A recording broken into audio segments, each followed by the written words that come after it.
मैं हूं सुमन, DKP news पर आप सभी दर्शकों का स्वागत है। आज मेरे साथ पत्रकारिता जगत के चमकते हुए सितारे, वरिष्ठ शिक्षाविद, कई पुस्तकों के लेखक, चिंतक, विचारक, गंभीर वक्ता डॉक्टर ध्रुव जी हैं। Doctor Dhruv ji, DKP news पर आपका स्वागत है। जी धन्यवाद। अभी राज्यपाल कोटे से 12 बिहार विधान परिषद सदस्य का चुनाव होने वाला है, जो विभिन्न क्षेत्र से आते हैं। कला के क्षेत्र हों, साहित्य हों, पत्रकारिता हों, विज्ञान हो या अन्य अन्य कई क्षेत्र उसमें आते हैं। इसकी जो चुनाव होती है मेधा पर आधारित नहीं होके, मैं जहाँ तक समझता हूँ, मुख्यमंत्री जी जिसको ठप्पा लगा देते हैं और वही व्यक्ति वहाँ चुने जाते हैं। इसको आप एक चिंतक और विचारक और विश्लेषक के रूप में किस ढंग से देखते हैं? सुमन जी, बहुत बढ़िया विषय आपने यहाँ पे आज छेड़ दिया है। देखिए, हमारे संविधान निर्माताओं ने कितनी अच्छी सोच के तहत कितनी अच्छी अच्छी बातें दी। उन्होंने मतलब आप समझिए कि केंद्र में राज्यसभा और राज्यों में विधान परिषद की व्यवस्था की, और उन लोगों की एंट्री की व्यवस्था की विधान परिषद में और राज्यसभा में जो सीधे सीधे राजनीति से जुड़े हुए लोग नहीं हैं। राजनीति कोई बुरी चीज़ नहीं है, राजनीति करने वाले कोई बुरे लोग नहीं होते, लेकिन वैसे लोग जो समाज के दूसरे क्षेत्र में हैं, बहुत अच्छा काम कर रहे हैं, चाहे वो कला में हो, साहित्य में हो, संस्कृति में हो, शिक्षण में हो, विज्ञान में हो, किसी भी क्षेत्र के, पत्रकारिता में हो, किसी भी क्षेत्र के हों, और उसमें वो अच्छा काम कर रहे हैं। कानून बनाने में उनकी भूमिका हो सकती है, ऐसे लोगों की एंट्री की व्यवस्था की गई। देखिए, मतलब आप इस बात को समझिए, हम उन लोगों की, जिन लोगों ने संविधान बनाया, लिखा, अंबेडकर साहब, डॉक्टर राजेंद्र प्रसाद, ऐसे तमाम लोग जिनकी सहभागिता लगभग 300 लोगों की थी, उन लोगों के सहयोग से ये जो बना है, बहुत अच्छी व्यवस्था थी। लेकिन हमारे राजनीतिक दलों के लोगों ने इसको भी नहीं रहने दिया। वो अपनी पार्टी के उन लोगों को ऐसे तरह से एंट्री करा देते हैं राजनीति में, जिनकी इन पदों पर जो उनकी विशिष्टता होनी चाहिए उसमें दूर दूर तक उनका रिश्ता नहीं होता। लेकिन होना तो यही चाहिए, और ये राज्यपाल या महाराष्ट्रपति चुन के, उनको अधिकार है कि वो, उनको लगता हो कि समाज में ये लोग हैं, ये आ सकते हैं, और उनको मिलना चाहिए उचित सम्मान, उचित जगह। और ये देश में जब कानून बने तो उसमें उनकी भूमिका होगी, ऐसे लोगों की एंट्री होगी। लेकिन अभी ठीक कह रहे हैं आप, मुख्यमंत्री जिसके नाम की अनुशंसा करते हैं वो वहाँ एंट्री पाता है, और मुख्यमंत्री क्या करते हैं, एडजस्ट करते हैं किनको, जो चुनाव हार गए हों, जो आने वाले दिनों में चुनाव नहीं लड़ेंगे, या जो पार्टी के जो सीनियर लोग हैं, समर्पित लोग हैं, उन लोगों को वो इस कोटे या सीधे तौर पर कहे वोट बैंक वाले कोटे को। हाँ जी, कहाँ से हमारा वोट बैंक सुरक्षित रह सकता है? आप उसे जो नाम दें, लेकिन होता यही है, और उसको एडजस्ट कर दिया जाता है। जबकि होना ये चाहिए कि उस क्षेत्र के जैसे महान लोग, जैसे आप देखेंगे, ऐसे नहीं, कभी कभी ऐसे मौके मिलते हैं, सचिन तेंदुलकर राज्यसभा में आ जाते हैं, हेमा मालिनी जी आ जाती हैं, या एपीजे अब्दुल कलाम आते हैं, साक्षात उदाहरण है। तो ऐसे बहुत लोग, ऐसा नहीं कि टाइम टू टाइम ऐसे लोगों की एंट्री होती है, लेकिन ज्यादातर मामलों में ऐसा नहीं होता, ये दुर्भाग्य। लेकिन आपको नहीं लगता कि इससे जो गुणवत्ता, जिस चीज के लिए ये कानून बनाया गया, जैसे सब लोग चुनाव नहीं लड़ सकते, बहुत बड़े बुद्धिजीवी हैं, स्वाभिमानी हैं, तो वो सारे कर्म कुकर्म नहीं कर सकते जो चुनाव जीतने के लिए किए जाते हैं। हम सीधे शब्द में थोड़ा बेबाक बोलते हैं, माफ करिएगा, क्षमा करिएगा। तो उनके लिए ये व्यवस्था लाई गई, और लाने के पीछे उद्देश्य क्या था, जो तमाम क्षेत्र के जो बुद्धिजीवी हैं, ये जब आएंगे तो उनका जो विजन है उसका व्यापक लाभ समाज को मिलेगा। लेकिन ये जो ठप्पा लगाने से, और जो आपने बहुत अच्छी बात कही, हारे हुए या अन्य जो उनके चहेते लोग हैं उनको रखने से, नहीं लगता जो गुणवत्ता और कानून भी प्रभावित हो रहा है उससे? जी बिल्कुल, मैं एकदम सहमत हूँ आपसे, और यही होता ही है क्या? इसलिए देखिए, उसको अपर हाउस कहा गया है। अब आप सोचिए, ऊपरी सदन कहा गया, क्यों?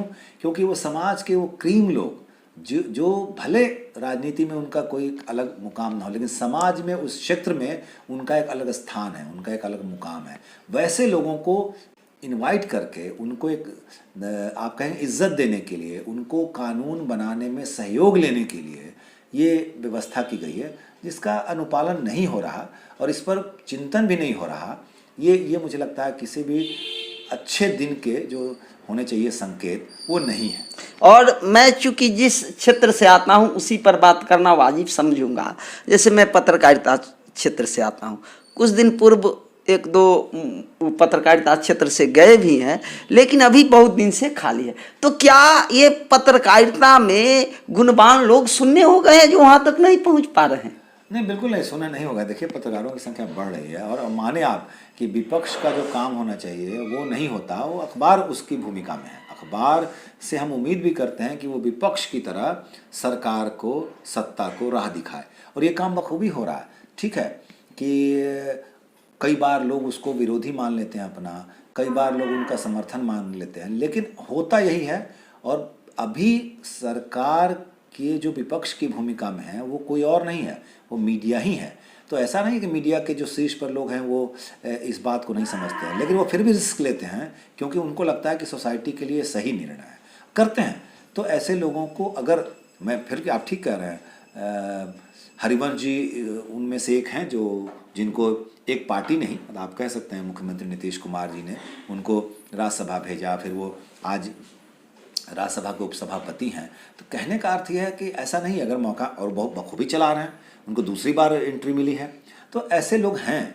मैं एक उदाहरण ना, मैंने कहा इक्के दुक्के लोग हैं जो उनके चहेते हैं, जो उनका महिमा मंडन करेंगे उसी को बनाएंगे। यह तो कोई नियम नहीं है। इसमें स्वतंत्र पत्रकार भी आते हैं, आप जैसे बुद्धिजीवी और स्वतंत्र पत्रकार भी आते हैं, उन पर भी दृष्टि रहनी चाहिए जिस पर आज तक नहीं गई है। जी बिल्कुल, मुझे लगता है, लेकिन तब है कि देखिए, सबको तो नहीं भेजा जा सकता, सबका अगर सबकी सीट निर्धारित है तो हो, लेकिन हर बार एकाध को तो मौका मिलना चाहिए। नहीं, जैसे उसमें एक भी उदाहरण आप बताइए जो किसी स्वतंत्र पत्रकार इस कोटे से गया हो, वही पत्रकार गया है जो उनका महिमा मंडन में लीन है। सिर्फ पत्रकार ही नहीं, मैं कह रहा हूँ साहित्यकार को भी, साहित्यकारों को भी। देखिए, आप गौर करिए, बाबूलाल मधुकर एक हुआ करते थे, मगही के साहित्यकार हुआ करते हैं और भी स्टिल काम कर रहे हैं। उनको जयप्रकाश नारायण जी ने जब 78-77 में जब चुनाव हुए, और यहाँ भी 78 में विधानसभा के चुनाव हुए, यहाँ तो विधान परिषद में उन्होंने पैरवी की उनकी, वो भेजे गए, लेकिन दोबारा में उनको वो नहीं भेज पाए। इस बात का जयप्रकाश जी को भी मलाल था, क्योंकि जयप्रकाश जी की बात फिर धीरे धीरे, मैं कह रहा हूँ, बड़े आंदोलन किस तरह से देखिए खारिज किए गए हैं, उसमें से एक उदाहरण वो भी है। तो उनकी बात नहीं मानी जाती थी, तो वो चाहते थे कि दोबारा भी बाबूलाल मधुकर जैसे एकदम गांव से, ज़मीन से, मगही के साहित्यकार थे और एकदम आप कह सकते हैं दलित, महादलित समुदाय के थे, उनको जेपी ने विधान परिषद भेजा। तो ऐसी दृष्टि राजनीतिज्ञों की होनी चाहिए। मैं पत्रकारिता में इससे कई फायदा होंगे। जैसे पत्रकारिता क्षेत्र से अगर कोई जाते हैं तो उसमें व्यापक परिवर्तन होगा। आपने साहित्य की बात किया, उसमें वो अमूलचूल परिवर्तन करेंगे। कोई संगीत से क्षेत्र से जाएगा तो उसमें अमूलचूल परिवर्तन करेंगे कि कहाँ क्या जरूरत है।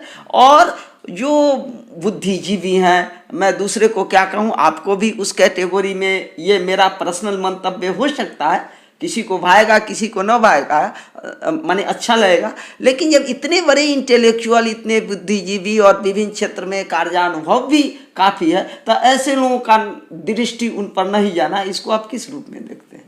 मुझे लगता है कि देखिए, ये अच्छी बात नहीं है, और जो राजनीति में बैठे लोग हैं, शीर्ष में बैठे लोग हैं, उनकी दृष्टि थोड़ी व्यापक, उदार होनी ही चाहिए, वरना ऐसे लोगों को आप नहीं लाएंगे मुख्य धारा में, उनके जो टैलेंट है उसका उपयोग नहीं करेंगे, तो मुझे लगता है कि तब आप संपूर्णता में फिर आप इतिहास, माने सर्वांगीण विकास नहीं कर पाएंगे, देश को नहीं दे पाएंगे, क्योंकि समाज में सभी वर्ग के लोगों का प्रतिनिधित्व। तो देखिए कितने, मैं फिर कह रहा हूँ, मैं अपने संविधान निर्माताओं को बार बार इसलिए याद करता हूँ, नमन करता हूँ, उन्होंने यहाँ तक व्यवस्था की, लोकसभा में भी 2 सीटें उन लोगों के लिए रिजर्व रखा जो चुनाव जीत के नहीं आते हैं, वो एंग्लो इंडियन लोग थे।